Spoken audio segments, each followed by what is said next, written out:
In order for your half mask and full face respirator to be effective each time you use it, it must be in good condition. Following these 3 steps will lengthen the useful life of your respirator and make sure it properly filters air as it's designed. The 3 steps to keeping your respirator in good condition are inspection, cleaning, and storage. The first step. Inspection should be performed before each use and during cleaning. Follow these steps to thoroughly inspect your respirator. Check the straps for tears and be sure the elastic isn't too loose. Inspect the face seal. Look for dirt, cracks, or tears, and make sure it is still pliable. If you have a full face respirator, check the lens for cracks or other damage.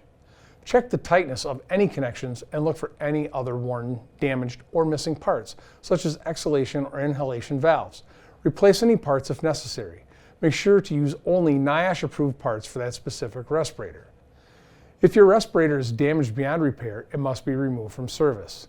You can find a large inventory of replacement parts for 3M, Moldex, Casco, and other respirators at Gemplers.com. The next step is cleaning. Respirators must be cleaned in accordance with OSHA's cleaning procedures. OSHA states it needs to be thoroughly cleaned and disinfected after each use if being worn by a different person. The manufacturer's suggestions are usually to clean it after each use or more frequently if necessary. The basic cleaning steps for a respirator are: wash your hands, disassemble the respirator, remove cartridges, filters, valves, diaphragms, or any other parts recommended by the manufacturer. Wash the components in warm water, not exceeding 110 degrees Fahrenheit, with mild detergent or a cleaner recommended by the manufacturer. A brush with stiff bristles can be used to remove stubborn dirt. Do not use wire brushes. Thoroughly rinse all components with clean, warm, and preferably running water. If the cleaner used does not contain a disinfecting agent, then the components should be immersed for 2 minutes in a hypochlorite, iodine, or equally effective disinfectant solution recommended by the manufacturer.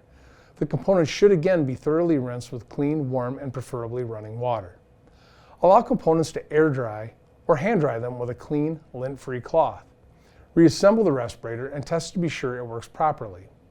The third step for proper maintenance of a respirator is storage. Dust, sunlight, humidity, extreme temperatures, and chemicals may all damage respirators. Follow these guidelines for best results. Store respirators in a cool, dry place out of sunlight and away from chemicals. Use a respirator storage bag or remove cartridges and store them in a sealable plastic bag. Cartridges can absorb anything from cigarette smoke to engine exhaust. Do not store the respirator on a workbench, dashboard, or tractor cab. Do not sit anything on top of it or store it in an area where it may be crushed. Take good care of your respirator by knowing how to inspect and clean it. If you spot any worn, damaged, or missing parts, use a different respirator. Also, make sure to leave the contaminated area where you're using your respirator and change cartridges when you detect any odors or irritation. Be sure to read your owner's manual for any additional care instructions. If you need more help, click on the link in this video to head over to Gemplers.com for those items.